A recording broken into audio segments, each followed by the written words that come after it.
This thing on? Hello?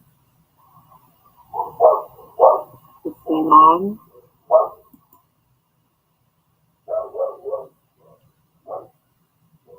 I can't tell if I'm connected or not. Anyway, yeah, one of these days I'm actually going to start live, and everything's going to work smoothly from the jump. One day.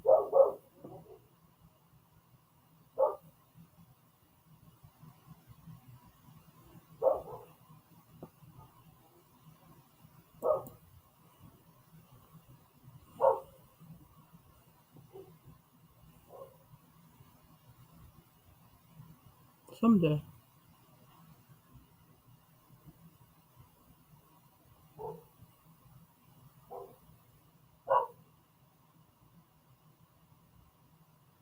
Perhaps.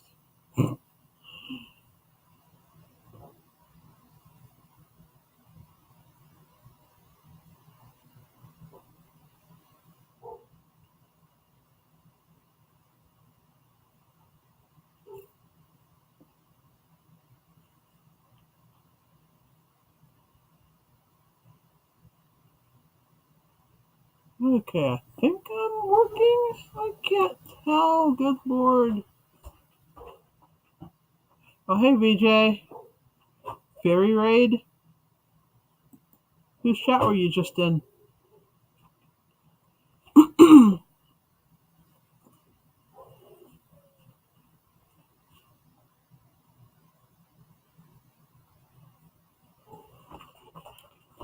Hey,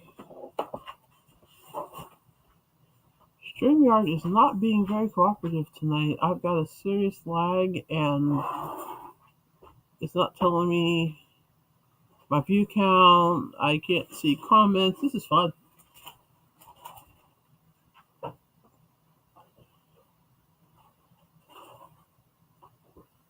Hi, Kathleen.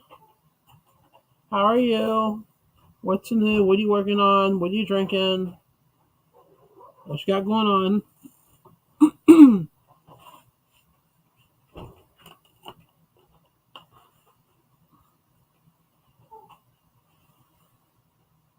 Let me know. Let me know. Let me know. I'm going to sit here and wait for some people to stream in here before we get started. Hi, Sadie. Welcome, welcome, welcome.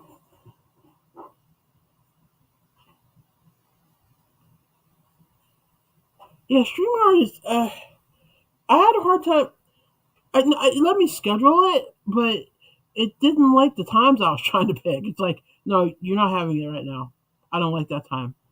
So I had to go in and out several times, and then because I actually have I'm subscribed from my other YouTube account to this, and I didn't even get the notification that I was going live tonight on my other account. So I don't know what's going on with StreamYard, but I'm getting a little frustrated with it. You're on your way home from church, Kathleen? Okay. So Sadie, what's new with you? Are you working on something cool? Are you sipping on something delicious? Let us know. What do you have going on?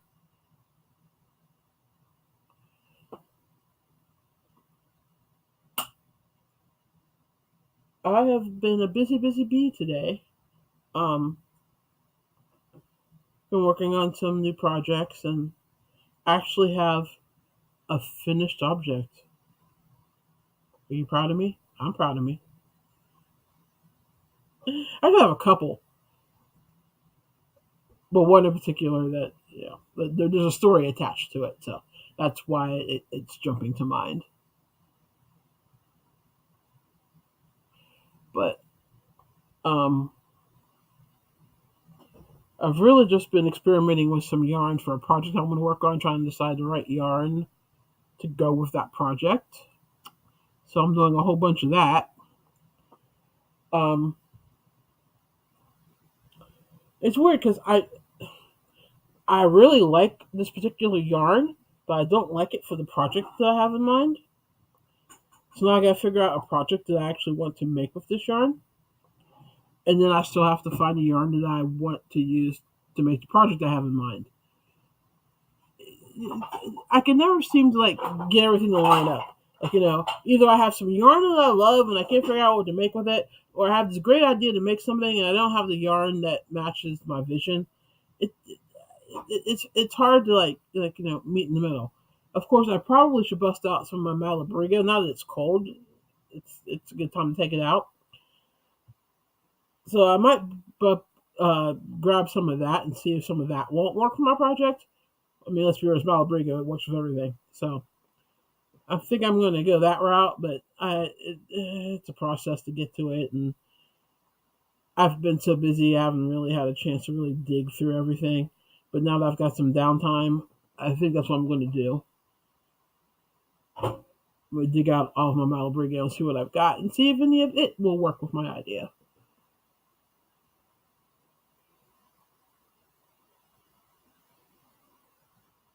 So that's my plan.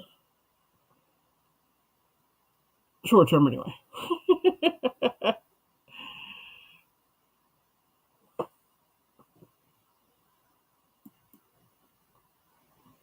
How can you tell what yarn you want to use if you don't have it on hand to look at and feel?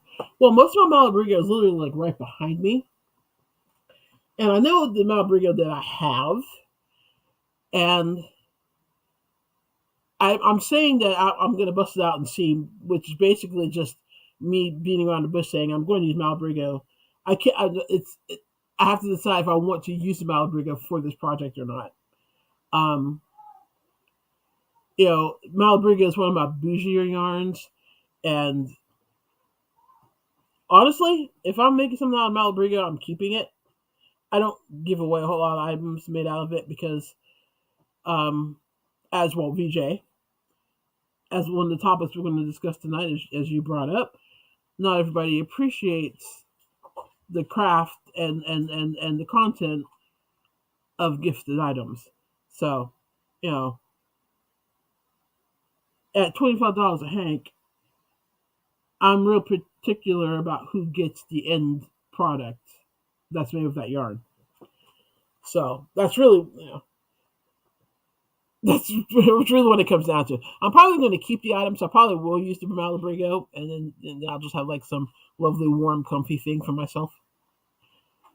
But we'll see.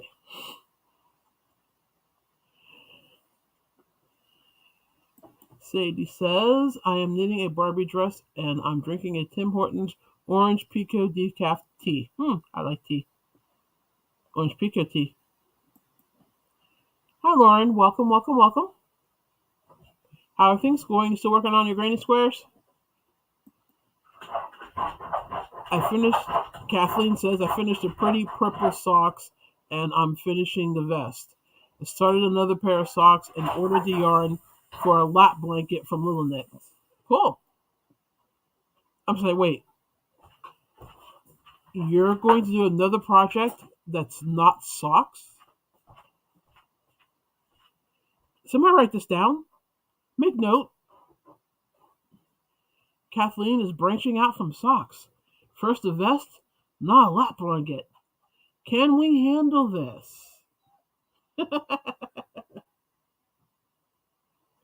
So what color is the lap blanket going to be, Kathleen? And what kind of yarn did you get? So, okay. One of the yarns that I'm working with, it's Hayfield. And I really like it because it's an acrylic merino blend. It's like 90% acrylic, 10% merino. And it's really soft. This is one of the colors I'm working with. Let me get Kathleen's picture off real quick. It's a really soft yarn. The acrylic makes it a workhorse, but the merino just gives it the merino gives it a combination of softness and toothiness. Does that make sense? Because it's got some really nice stiff definition to it when you stitch it up. And this is just like a swatch of, I was just playing around with it. And you can see The stitches are very defined, and I really like that. But those of you that know me can probably guess what my big drop, my hesitation of working with this might be. I'll let you go ahead and like throw in your guesses in the chat as to why I might not want to work with it.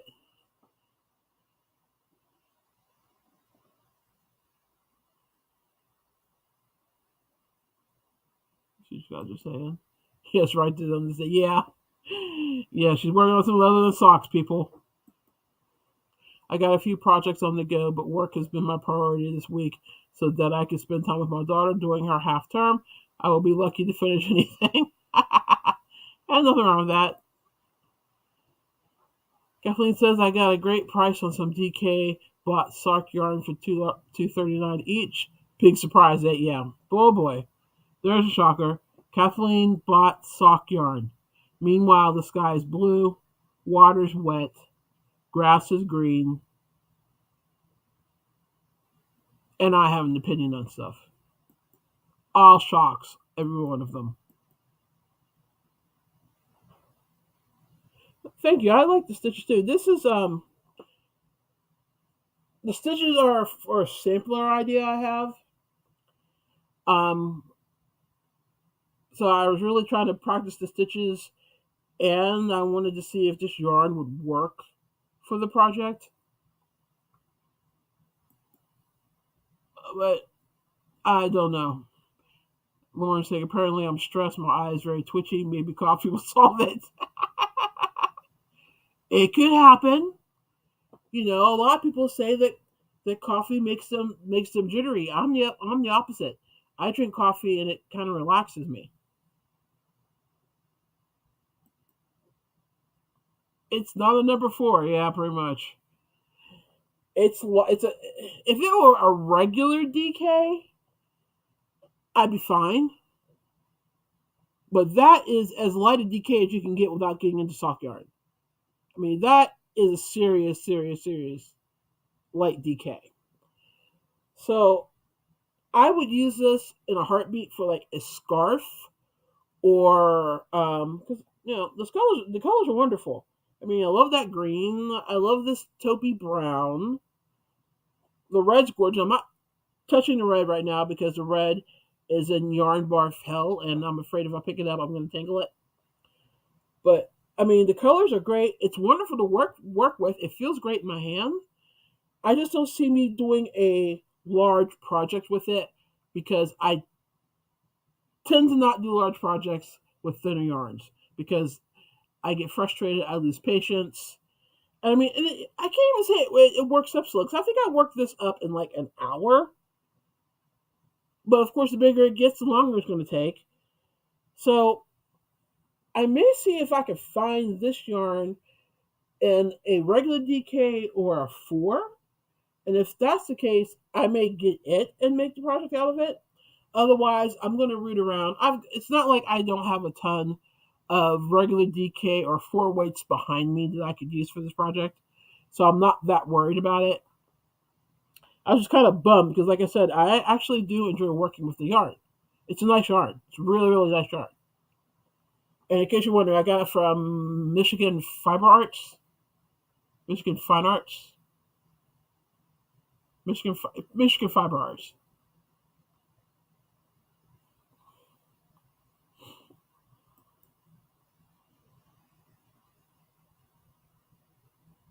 Mm, why would you also say did that be something? Oh, the Barbie dress that I'm drinking at Tim Hortons with the tea and the dress. Where am I? I'm lost. Here we go. ADHD life is that coffee calms me down considerably. If I like someone, I caffeinate before I see them. Yeah, that's. I think that's my. I have ADHD too, and that's a common thing. Caffeine has the exact opposite effect on us that has regular people. Oh, I love Tim Hortons. I get it's important at least once a week.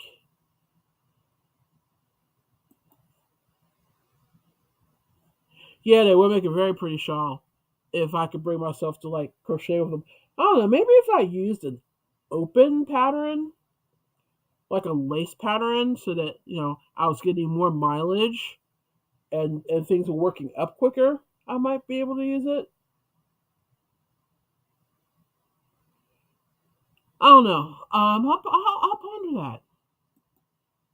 Yes, thank you. Michigan Fine Yarns. That's where I got it. See, VJ comes to the info. There she is sitting behind me going, "This is what you want. This is what you want to say. This is what you mean." Thank you, VJ. I appreciate you. Um,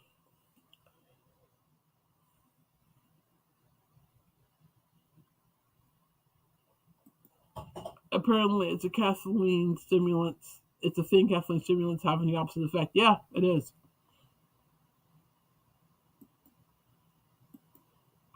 Lace pattern would be pretty. Yeah, I'm gonna have to look at some lace patterns and see what I can come up with. Hi, Kathleen. I buy Timmy's by the block so I can make my Timmy's at home. I've got their coffee in my freezer. But I still go there. I have a thing for the birthday cake Timbits and the chocolate glazed Timbits, and I love their mocha lattes. And ignore the large noise in the background because it's one of my dogs that's complaining about being outside and doesn't want to be there. But she's fine.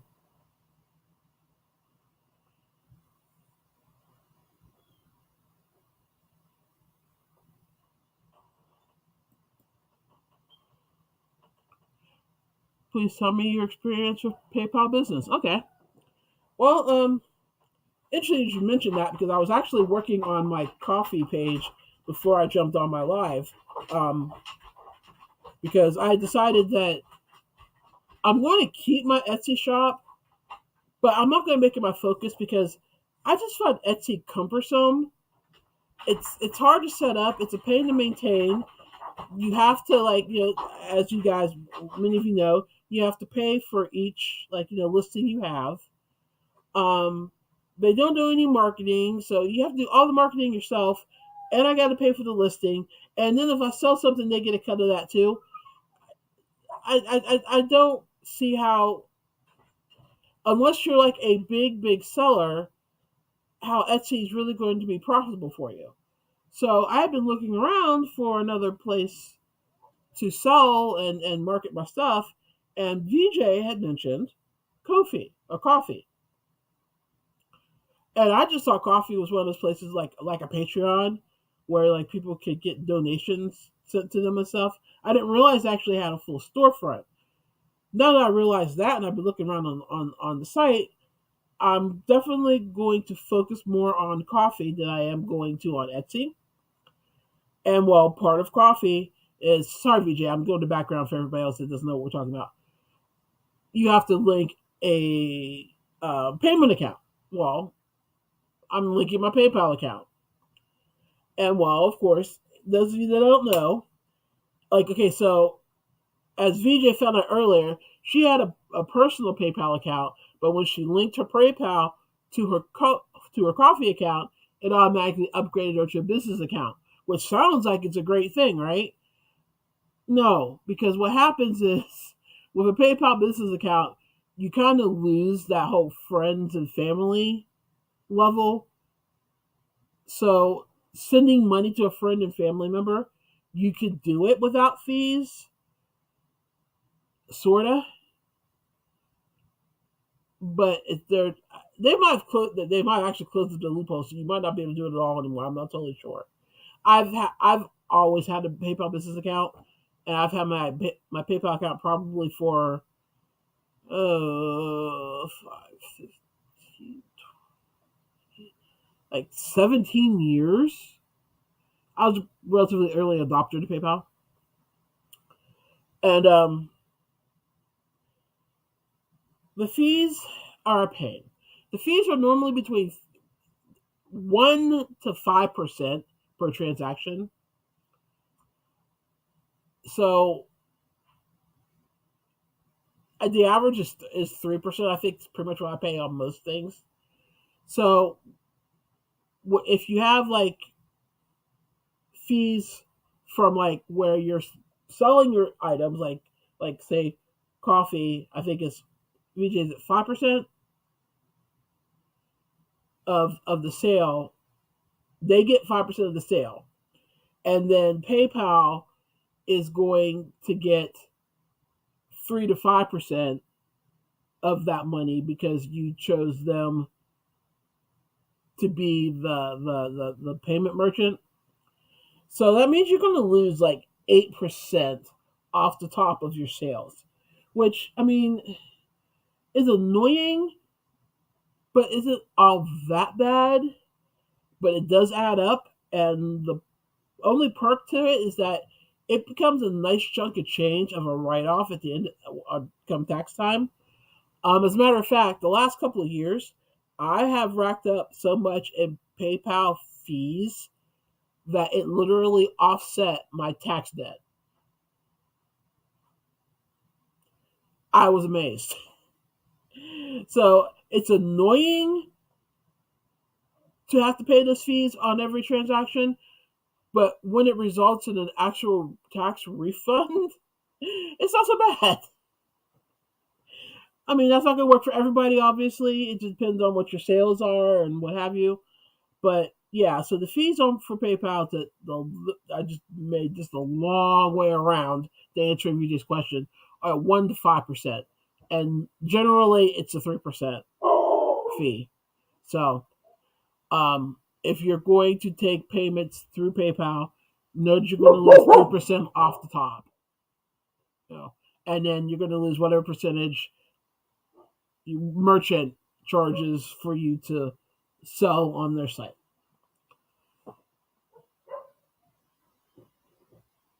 Did I answer your question, Vijay? I think I did. Kathleen saying we used to take coffee to bed at night, but I got older and it's not the same. I'm ready for some coffee right now. Well, hello, Butter Road Boutique. Welcome, welcome, welcome. Let us know what you are working on and if you're sipping on anything delicious and if you have any news that you want to share. Get 5% to coffee. So, yeah, you're looking at like 8 to 10% off the top.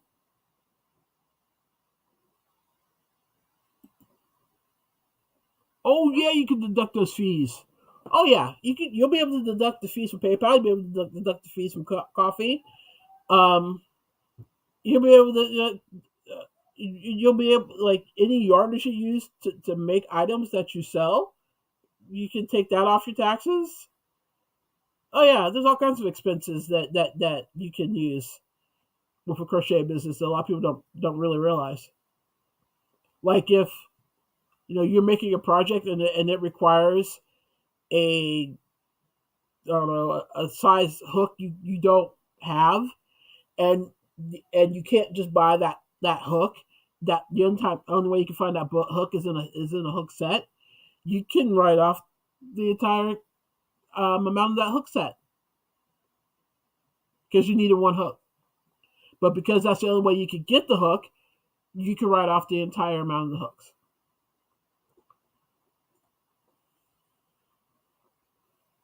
So there's all kinds of deductions that you can take as a craft business, as a crochet business that a lot of people don't think about. I may actually have to do a video on that when we get closer to like tax time, because there are a lot of deductions that a lot of people don't realize that you can take that they don't take, or a lot of people don't realize that they can take any and all. And I'm like, no, you can really. So okay, so let's see. I answered this question on PayPal's taxes. I told you guys about my hayfield yard dilemma.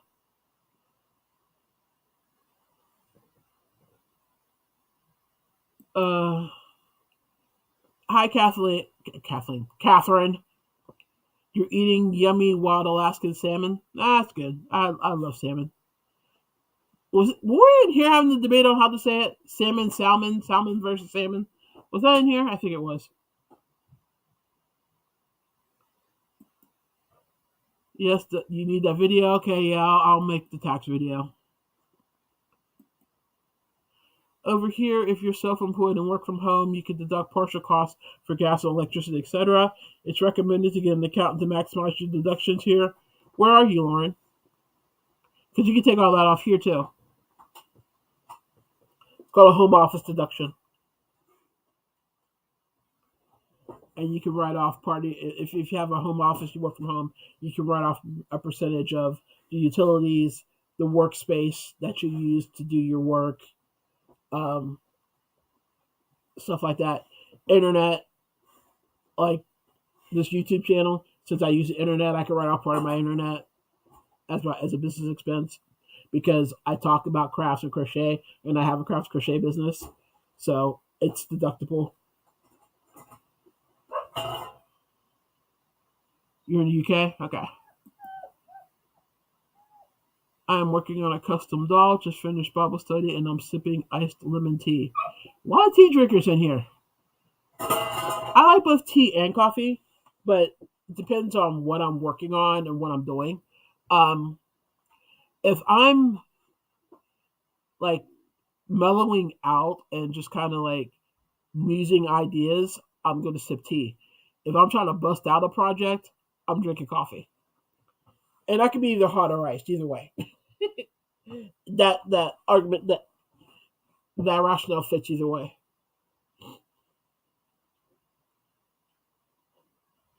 Okay, so big announcement. Wait a minute, this deserves a full screen. Big announcement.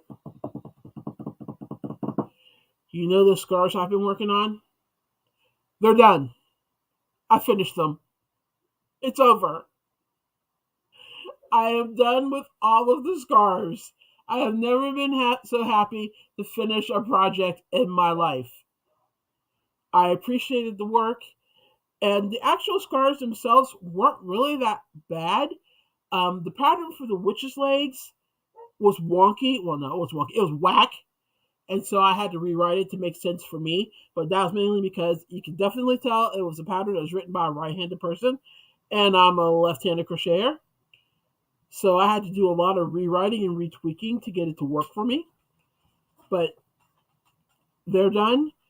The scarecrow legs were a piece of cake to make, but there were so many different parts to it. I mean, you had the scarecrow, the main body of the scarf was the scarecrow legs. Then you had to make the boots. Then you had to make a patch for the leg, but you had to attach other yarn to look like straw to the back of the patch, and then you had to add straw to the bottom of the boot. So it was just so many different pieces. Oh, and then there was the cuff. So just so many different pieces that went into that one. So it was a lot of sewing and a lot of straight pinning, and my fingers don't give me the same because I punctured them so many times. So yeah, I am glad to say they're all done, and the person I made them for will be here to pick them up tomorrow, and I will wave goodbye with a song in my heart and a dance in my step because wow. I'm not the quickest crocheter, so when she came to me in the beginning of September and asked if I could have all 12 of these done by mid-October, I said yes, but in the back of my head, I'm going, have you lost your freaking mind? You've got a job, you're going to school full time, you've got a YouTube channel. How in the world are you going to fit in these 12 scars? Well, the job fell through, as I told you guys last week, so I don't have to worry about it anymore. But I was almost done with them by then anyway. So, but anyway, the scars are done. They're gone. Well, they'll be gone tomorrow. So I'm on to doing stuff I want to do. Which, ironically enough, because I never learn, a friend of mine approached me and asked me if I would do a craft show in December. Now, those of you that have been around know how I feel about craft shows. Can't stand them, don't like them, would rather do pretty much anything but. However, it's for a charity that's near and dear to my heart, and it's a pretty low key, low pressure craft fair. So I'm figuring if I can make five of like different things here and there, that should be enough products for me to go. And it's a 1 day fair. It's like a 4 hour craft fair. So if I figure if I can make like five headbands, five coffee mug cozy sets, five pot holder sets, maybe a couple of scarves, and I've got a couple of wraps here that I can actually take with me as well. That should be enough to get me through an afternoon at a craft fair. So I'm gonna go with that. And like I said, it's for a good cause, so I agree to it. But again, I stayed within my wheelhouse. I'm only making things that I want to make anyway, so it shouldn't be as taxing as like preparing for a regular craft fair might be. So that's what I'm working on now. And let me catch up here. Do you need a business license as a deduction? No. Nope. Now, depending on how much you've made as a business, you may have to. You can't like file a 1040A or a 1040EZ. You'll have to file a regular 1040 and a Schedule C.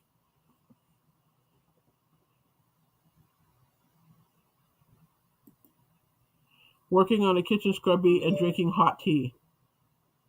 I think the tea's winning tonight.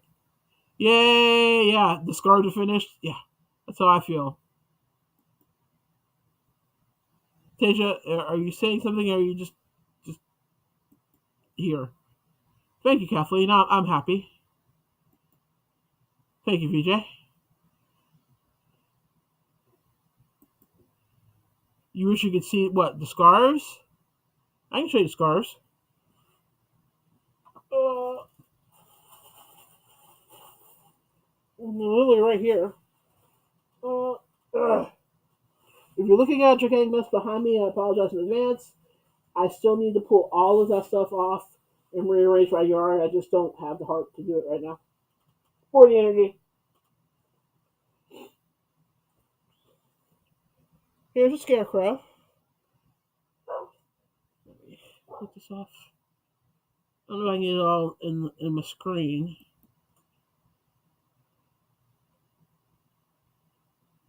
Here's the scarecrow scarf.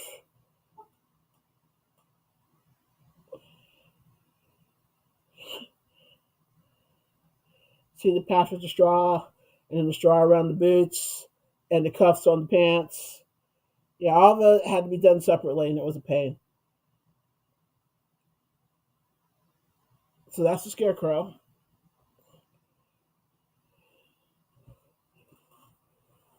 And here's the witch's legs.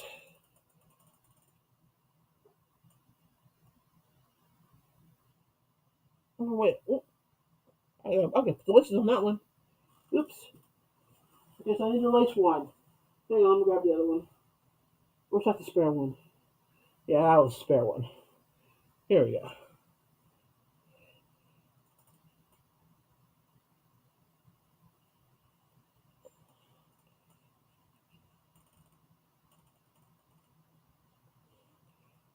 This is the witch's legs.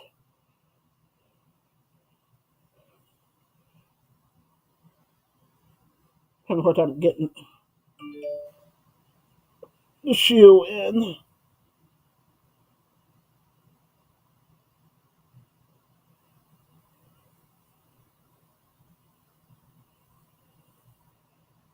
There you go. So, those were fun. I'm glad we're done.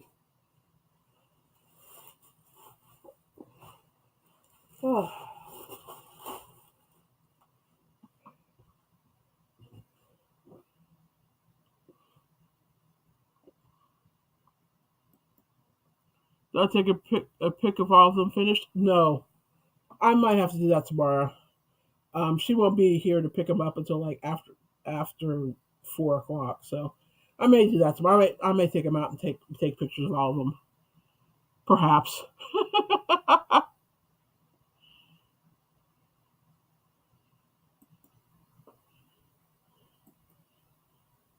Oh, thank you. They are cute, but they were kind of a pain to make. But you know, hey, you have that every once in a while. But yeah, I'm definitely glad they're done. And I'm actually proud of myself that I actually made the deadline of mid-October. Um, so yay for that.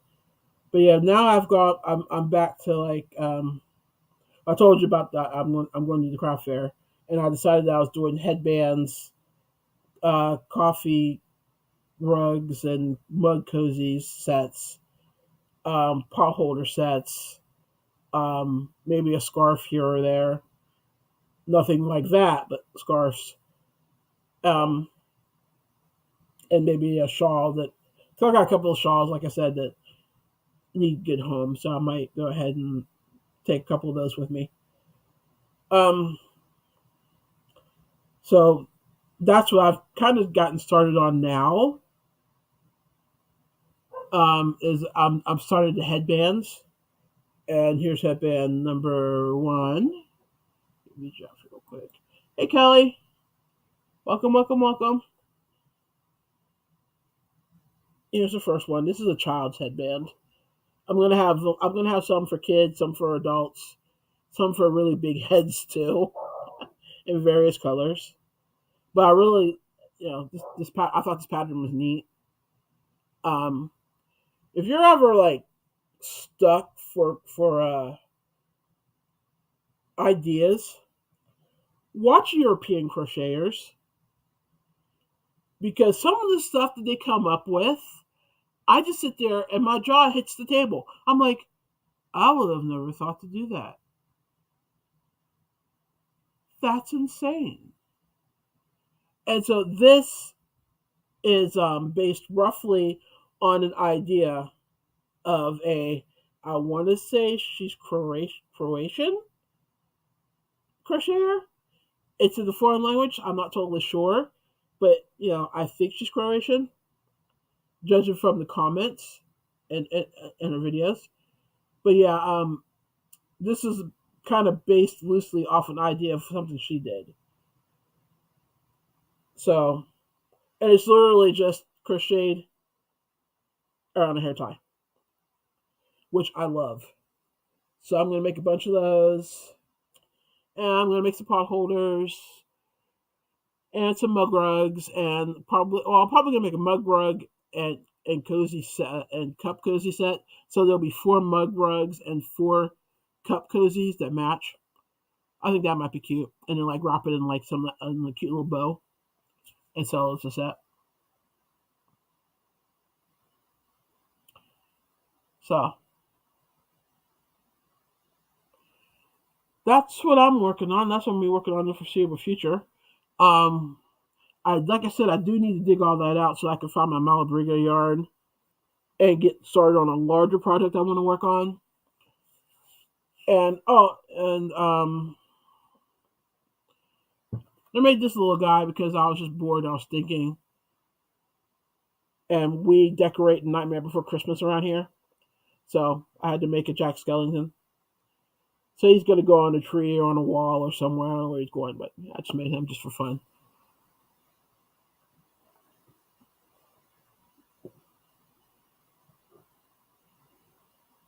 Okay, let's see. Let me catch up. I think everybody's just saying hi to everybody. Everybody's saying hi to Kelly. Kelly's saying hi to everybody.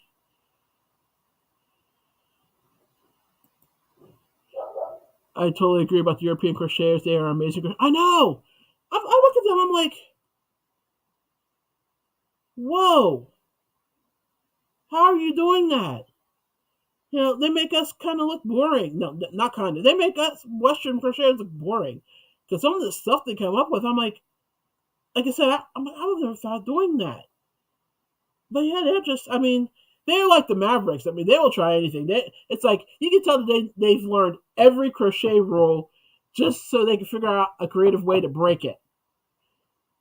Because the way they do this breaks like 15 million different crochet rules, and I love it. So yeah, yeah, they're very creative. Hi Sheila, good evening. Give you a thumbs up. I am a beginner crochet. Do you have any scully pattern trying to learn? An easy skull pattern? I don't. Um, I'm trying to think of someone who might. I don't know. Anybody in here know anybody that's got like an easier skull pattern? I was just looking who.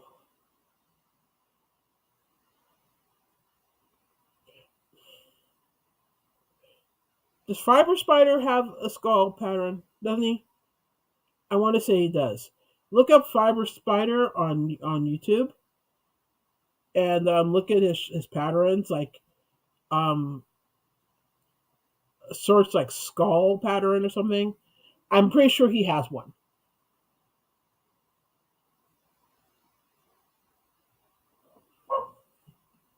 So, but welcome to the chat. Let us know what you're working on, and if you're sipping on anything delicious, and if you have any news you want to share.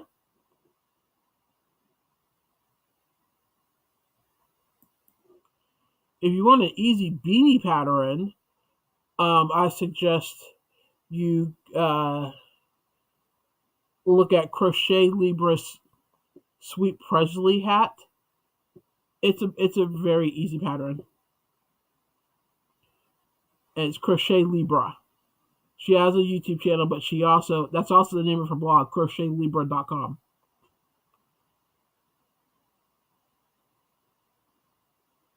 I'm actually wearing the Sweet Presley. That's what this is. So go to crochetlibra.com and you can get the pattern for this.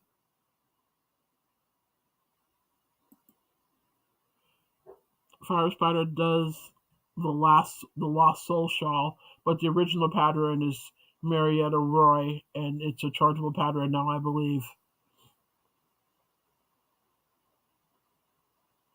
I know he did a tutorial on the Lost Souls. I thought he had done another, because Lost Souls isn't, is that block fillet?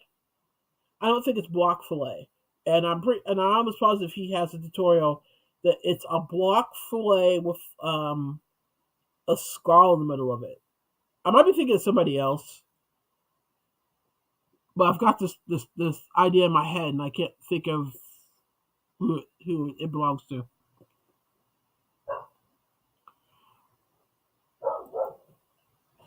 Hello, Chris Kaleidoscope. Chris's Kaleidoscope. Welcome, welcome, welcome. Let us know what you're working on, if you're sipping on anything delicious, and if you have any news you want to share.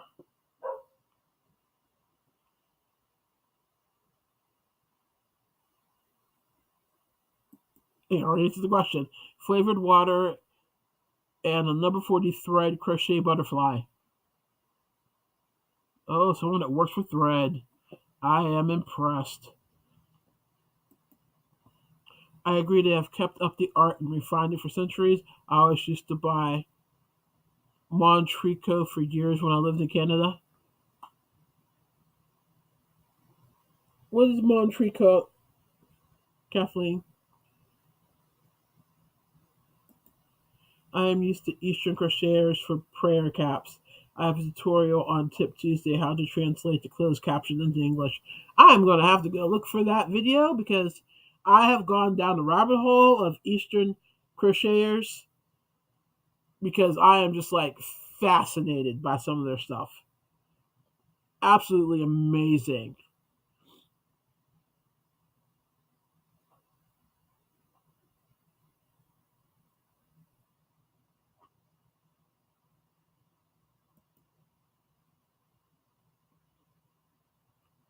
You mean like a scarf, like a beanie? I gotcha.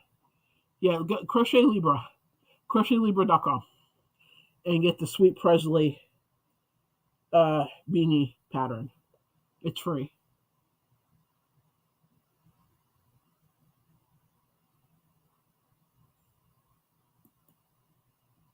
Montreal. Okay, I have heard of that, but it just did not register.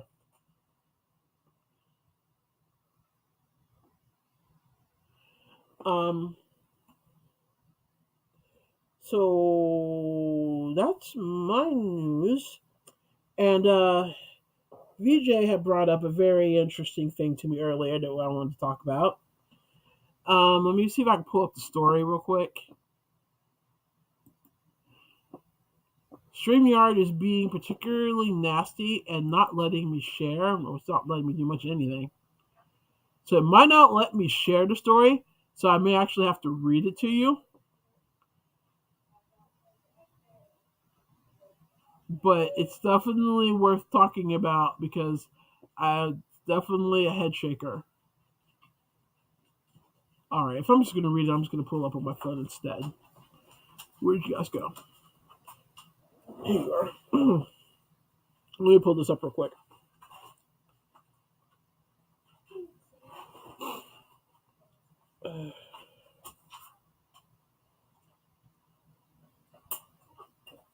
Oh, why are you being uncooperative?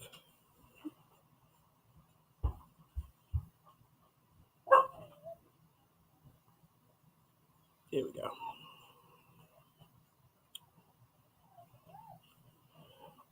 Okay, so this is a story on Board Panda, and it says, I crocheted a blanket for a friend's son who turned 21. I had over 900 hours in. My friend gave it back. She said her son only likes designer gifts.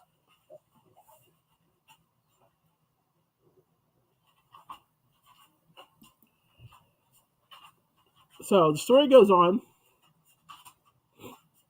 Uh, a 68-year-old woman, still working full time, felt hurt seeing her work taken for granted, but people online seem to have mixed opinions. And this is the woman's story. At 68, I still work full time. I crochet in my spare time. I crocheted a blanket for a friend's son who turned 21. I had over 900 hours in and $120 of yarn. I also gave him $121. My friend gave me back the blanket. She said her son only likes designer gifts. I am hurt. And the internet, being the internet, is divided on the issue. Half the people think that, he was an ungrateful jerk for not liking the blanket or not wanting the blanket because it's not designer.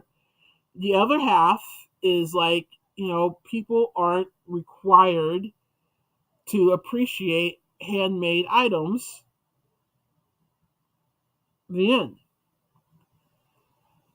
So, what do y'all think? Is he ungrateful? Of course, what this doesn't say is I'm not sure if the friend even gave it to the son or if the friend just took it and gave it back and didn't even approach the son with it. It doesn't really go into that, but some of the comments were kind of funny. Um, like one person responded, "Where's your $121? That needs to be returned too. Your friend raised a rude, ungrateful punk, and that's a reflection of her. I'm also a crafter. Stop feeling badly. Take a moment and imagine what you'd have done if that was your kid." Someone else said, I crocheted a blanket for my mom when I was 18 years old.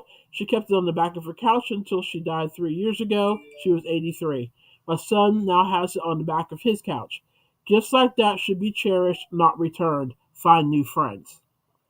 So obviously, two different sides there. So what do you think? Um, was the son ungrateful? Does the son have the right to not appreciate it? Should the son have just taken it politely, said thank you, and like thrown it in the closet? Is that but I mean, on the flip side, is that how you want your hard work to be treated? Though there's a part of me that as insulted or hurt as I might have been to have the gift returned, I think having it back and being able to find somebody else who appreciates it um, would feel better than finding out that it just got like stuck in a closet somewhere or sent to Goodwill or worse, just thrown away. Uh, Hi. I love you. I love you too. Bye. Bye. Sorry, granddaughter bomb. Um. So yeah. So part of me, as hurt as I might have been, would be glad to have it back so maybe it could go to a more appreciative audience. But I wouldn't be in that position because I don't make things for people that I aren't almost 100% sure will appreciate them, will appreciate it for that reason. You know. Anyway, what are you guys saying?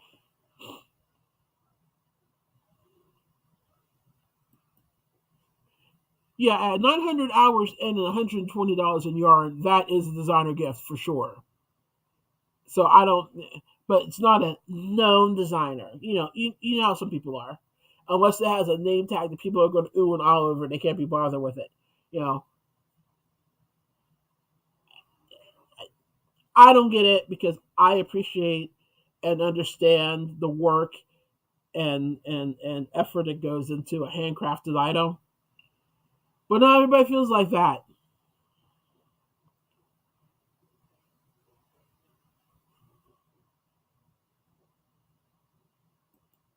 Shouldn't be raised to only like designer. Not everyone is privileged or will maintain the income to sustain that sort of lifestyle.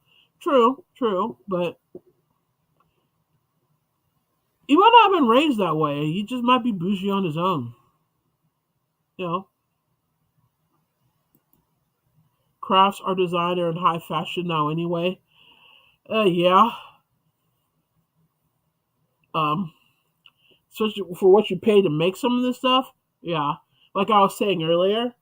You know, if I bust up my Malabrigo to make something, nine times out of ten, it's something. It's going to be something for me, or maybe a close personal friend that I know loves handmade items, because that is too much money for yarn to be handed to somebody that may or may not appreciate what you're making. No, what? Why? Why put ourselves in an awkward situation? So I am a definite fan of finding out up front. Do these people like crocheted items? Do they like handmade items? Do they appreciate handcrafting? If they do, great. If they don't, then you know what? Here's a gift card. Happy birthday. See you. Bye. There's another way to look at it as well. The friend could have registered it or sold it outright. She could sell it now. Yeah, that's true. And again, it doesn't really say whether the friend was speaking for the son, or as in this is what the son had said, or if the friend was just saying that that's how our son felt. So I don't know. I personally would be grateful to have it back because if you really didn't appreciate it, then there's no telling what might have happened to it. And at 900 hours in 900 hours, that's what, if you're working a 40-hour week, what, 12 weeks? Okay, wait, 40 hours at 10 weeks would be 400. Oh, who am I kidding? 20 weeks would be 800 hours.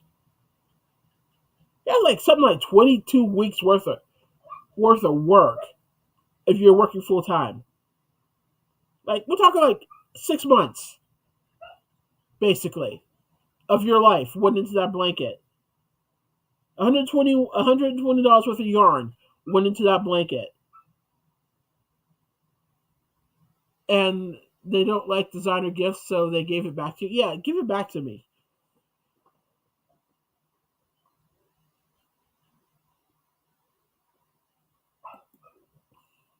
Some people are just not crocheting knit worthy. I would take it back happily and give it to someone I know would appreciate it. I'd be insulted but happy to have it back on. Yeah, see, that's how I feel about it. My feelings might be hurt, but I'd rather have it back. But again, I still maintain I could have cut this all off at the pass if I would have asked up front if these are people that appreciate handmade items. Because the fact of the matter is, people are not obligated to appreciate what you make for them. They're just not. They don't have to like it. There's nothing that says that people have to like hand crocheted items. I mean, I'll put myself out there. I don't like all crocheted items. There are some crocheted items I think look like absolutely positively janky junk, and I don't want them. I grew up in the '80s where crochet was you had a cozy for everything. The toaster had a crochet cozy. The blender had a crochet cozy. The tea kettle had a crochet cozy. The toilet paper. Oh, the toilet paper. No one didn't have a crochet cozy. It had some god awful frightening doll sitting on top of the cozy. So, yeah, there are certain crocheted items that I'm like, oh god, no, get out of here, miss me with it. I don't want anything to have. I don't want anything to have to do with it. That's kind of why I've had an aversion to granny squares for the longest kind of time. I'm getting over that. But I mean, when growing up in the '70s and the '80s, it was a granny square that you use to make for everything. Everything was a granny square, and 9 times 10, the granny square was brown, orange, and gold with some green leaves. So yeah, there are definitely some things from the crochet world that have gone the way of the dodo, and I'm okay with it. However, that does not mean I don't appreciate the skill involved in crocheting, the artistry that goes into it, the money that goes into it, and the materials that go into it. So, even if somebody were to gift me something that triggered nightmares from the '80s, I would probably just say thank you and and take it and use it on the coldest days of the year when I really need an extra blanket. I'm just being honest. But not everybody appreciates handcrafted items, and they are not required to. And it's unfair of us to think that everyone should appreciate things the way we do. And if we don't gauge that um, appreciation ahead of time, we're setting ourselves up to be hurt. So I've said this before, and I'll say it again: know your audience, know how to reach your audience, find out if they're going to be appreciative of that handmade item, and then make it. Do not start a single stitch until you know almost 100% that whomever you're making this item for is going to appreciate this item. And it's not that hard to find out. You know, I mean, I guess I've been on for an hour because my sinus is acting up. you know, I've had like crocheting come up in conversation, and people, you can pretty much tell how people feel about it. It's like, oh well, I was crocheting. I was working on an Afghan last night, and they'll be like, oh, whatever. Or you'll get the, oh, you crochet? What kind of stuff do you make? And if they actually engage you in conversation, those are the kind of people that typically do appreciate handmade items, and maybe followed up with, oh, my grandma used to crochet, my mom used to crochet, I used to crochet, but I stopped, something like that. And that's kind of your in. to find out if somebody's going to be interested in receiving crocheted items or not. But I always do that footwork before I even think about making something for someone. Because I mean, why set myself up to be disappointed? Why set them up to be embarrassed? Why?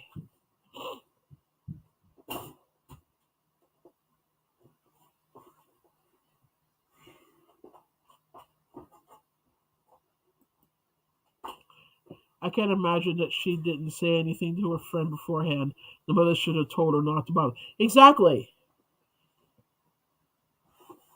Which makes me kind of think that she didn't say anything ahead of time and then got sorely disappointed. I'm done making baby blankets that I never see again. You must now fill out an application to see if you're worthy. Yeah, I agree.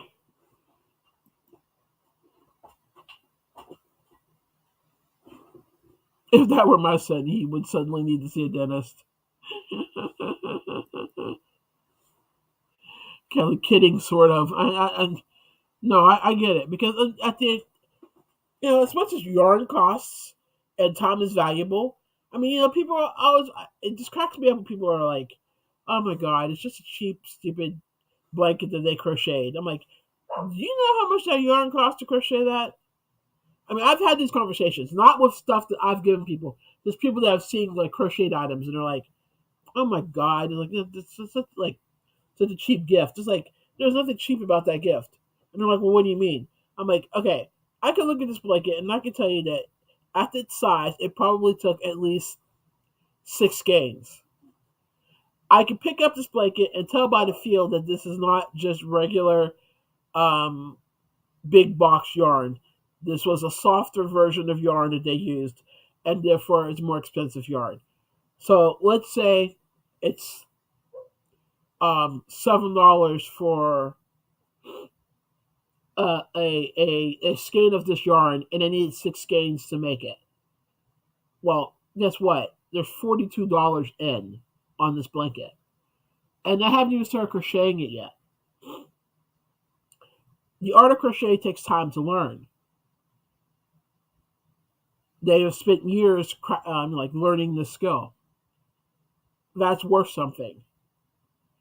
So they make this blanket that they're already $42 in the hole, and even if they're the quickest crocheters on the planet, you're still looking at least 10 to 12 hours worth of work. So if you're doing something that like for 10 to 12 hours, and let's say you're making minimum wage, or to make the math easy, fine, it took you 10 hours and you're making $7 an hour. That's $70. That's $70 plus the $42 in yarn. How is that cheap? And you can look and you can see them just thinking about it, and they work it over in their head, and they're like, "Oh, I never really thought about it that way." I'm like, "No, most people don't." They look at this because they're used to like their grandma, or whoever, who just used to make things for fun and out of the love of it, or just gifted to them, and they didn't think anything about it because they just got these gifts, and so what? Grandma was crocheting again. Whoop de doo. They don't give any thought to the money that goes into the yarn and the materials and the time and the skill that's required to make this blanket. They just don't. So unless you're willing to go around and educating people about that all the time, I highly suggest you screen the person that you're considering making a craft for before you make it. Otherwise, you may end up disappointed.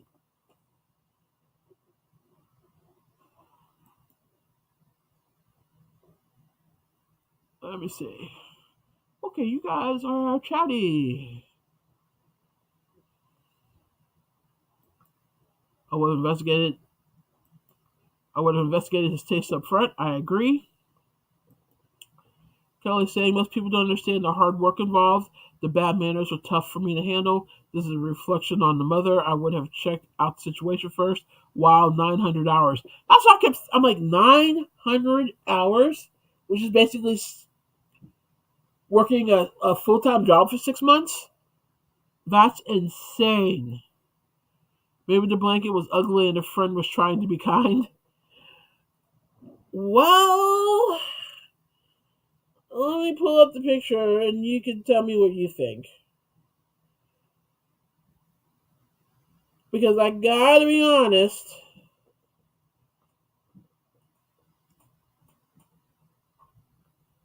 I was not that impressed, especially for 900 hours worth of work.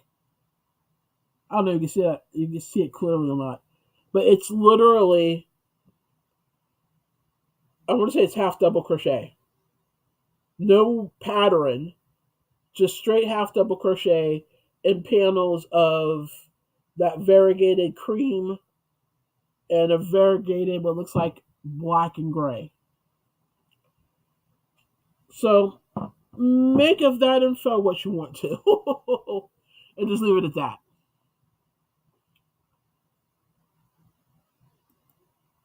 There are certainly missing parts of the story. 900 hours. How long does it take? Yeah, it was a 70 inch by 80 inch blanket. I've said that to you. So it was a large blanket.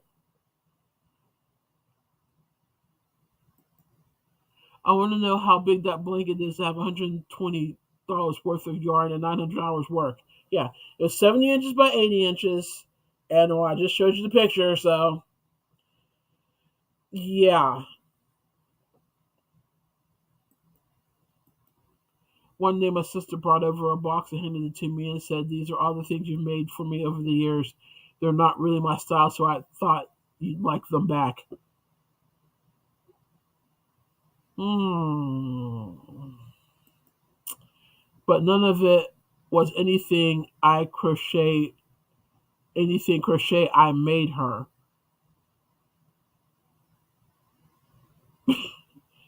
Okay, that's bizarre.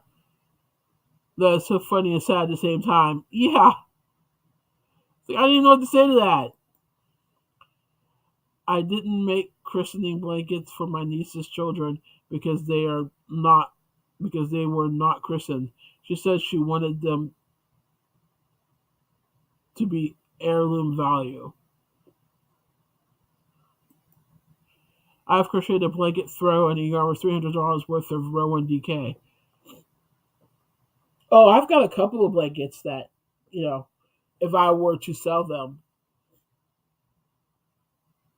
would go for if I were pricing them fairly, would go for $500 to $600, and it's because of the yarn that I put in them that I used. My blankets are worth more than when I first started crocheting the chevron stitch. I know way more now. Yeah, and with that skill and you've upgraded your yarn, and like it costs more.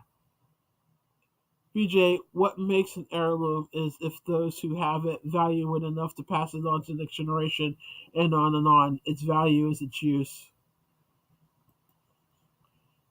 It was 50 by 70 out of velvet yarn, black and vapor gray. 900 hours. Dang. Slow crochet, possibly? Yeah, really slow. I mean, we're talking like turtle slow.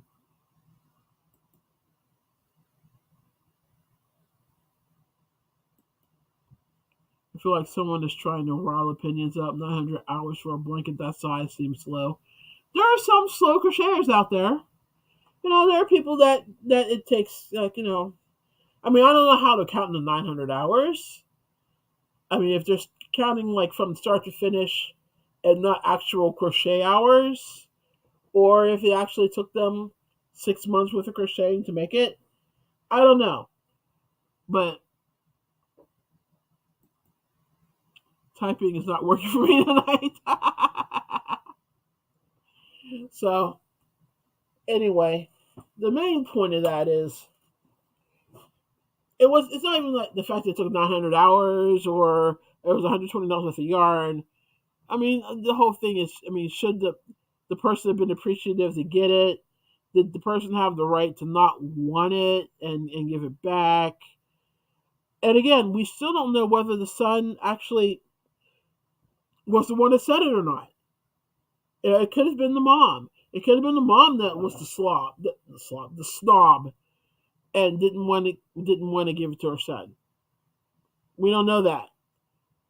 So either way, you know, I'm one of those people that I'm going to find out in advance if this is a person that's going to appreciate these items before I start making them.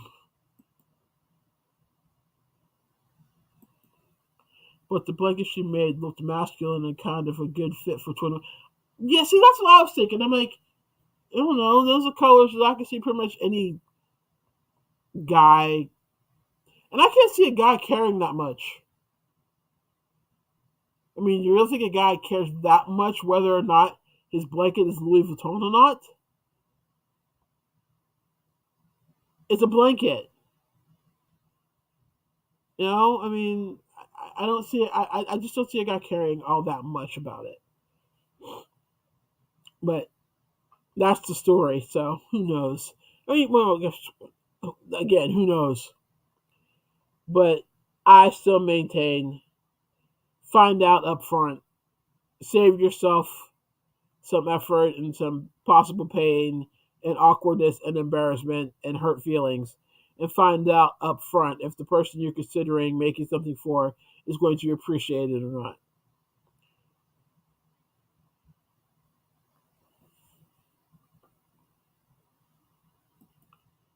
Google for the image and see what comes up. You're just all involved in this now. You are invested.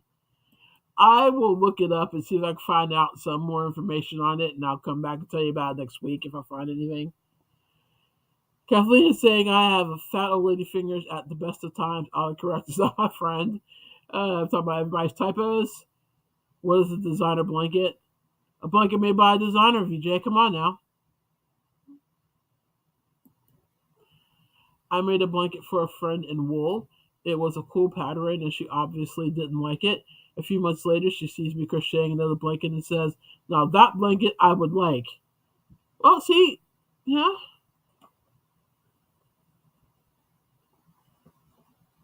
again, people are allowed to like and not like what they like and don't like. You know what I mean? Just because we appreciate something or a pattern, what have you, doesn't mean other people do. And they're not under any obligation to appreciate just because we do. So we really have to take you really have to take the end user in consideration before you make a product. And that goes for anything. You know what I mean? Whether we're talking crocheted items, if we're talking like, I don't know, frozen chicken. Some people love thighs, some people love breasts. Some people would jump up and down to find a pack of frozen chicken that was nothing but chicken breasts. Some might jump up and down to find a package of chicken that's nothing but thighs. It's just, can you tell I'm hungry and I'm having chicken for dinner? But, you know, find out what the end user, what they want, and go with that. Don't just assume that the end user is going to like XYZ because you like XYZ. Because 9 out of 10, the end user probably likes E, F, and G better. You know what I mean? Or it may not even be E, F, and G. It may be, A, W, Y. Who knows? But find out what the end user wants and what they prefer before you try to match them with something. So before you start, you put your hook in that yarn and you start, a foundation chain of 121 or whatever it is you're making. Find out if they're going to appreciate what it is you're making first. Save yourself the aggravation. It was more about the color. Well, that too. The blanket from the article was 50 by 70 out of velvet yarn, black and vapor gray. Was it 50 by 70? I thought it was 70 by 80, but okay. Either way, it was a big blanket. And something that a typical guy would appreciate. So I'm seriously leaning towards the mother being the problem here, not the son. She told me she likes blue, but I didn't realize she meant only to wear. I made her a blue, cream, and gray blanket. She prefers golds, browns, and reds to decorate with. Lesson learned. See? Find out what your target audience prefers. But she was rude to say what she did.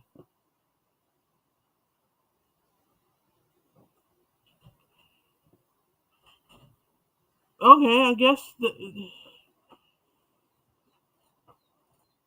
Well, I mean,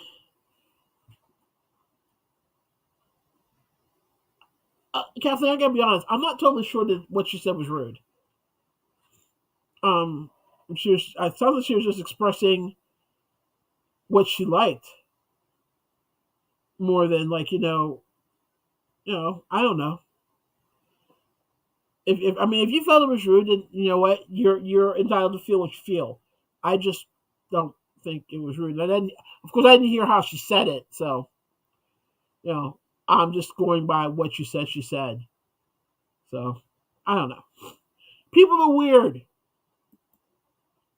I am kind of nervous about this lap blanket I am to make. The customer keeps telling me to surprise her. She says she knows she will like it. Some people are easy to please. I mean, 9 out of 10, if I tell you to surprise me, I'm gonna like what you make, unless you somehow manage to make it in like all green or something, and then I might not like it as much, but I'm still going to appreciate it.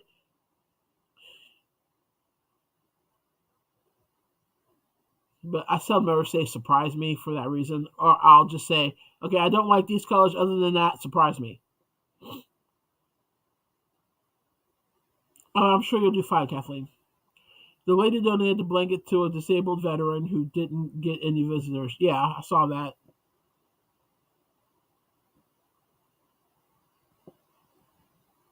So I ended up in a good home, but I don't know. I'm still leaning towards mom being the problem here, not the son. And Kathleen said, meaning that she took the blanket, then months later said what she said about another blanket. You would have to know her to know what I mean. Okay, I'll take your word for it that if she was being rude, then she was being rude. I get it. All right, well, just know your audience, people, and save yourself the aggravation and the pain and disappointment. And with that, my sinuses are really, really draining badly, and I am really, really hungry. So I am going to get off of here. I have some other things I wanted to talk about tonight, but that just means we have more stuff to talk about next week. So I'm going to go ahead and get out of here. I appreciate y'all being here. This was fun as always. If you enjoyed it, please give me a thumbs up so that the YouTube algorithm smiles down upon me. I saw a video from Acela that apparently people who have less than 500 subscribers are starting to get the community tab. She got it, and she's got less subscribers than I do. So if the community tab were to like magically pop up, I'd be so excited because that would just make life so much easier. But I know that you kind of need to be within YouTube's algorithm and under the radar for them to notice to give you perks. So again, if you can hit that like button, I would definitely appreciate it. And if you're new here and you aren't already subscribed to my channel, if you want to hit the subscribe button, I would appreciate that too. And hit the bell icon so that you know when I go live. And believe it or not, I actually do upload a video here and there. I've just been incredibly busy the last couple of weeks and haven't had a chance to really upload anything. But I do have a couple of videos that I have filmed that are being edited. So probably see some of those, if not later this week, next week. And the YouTube streets have been kind of messy. And I was going to comment on it, but I decided things got quiet. So I'm just going to like let it go. Um, but if things heat up again, I will offer my opinion then. But I do appreciate y'all being here. And I will see you in the YouTube streets and some other chats and some lives. And if nothing else, I will see you back here this time next week. Thanks for being here, everybody. Bye.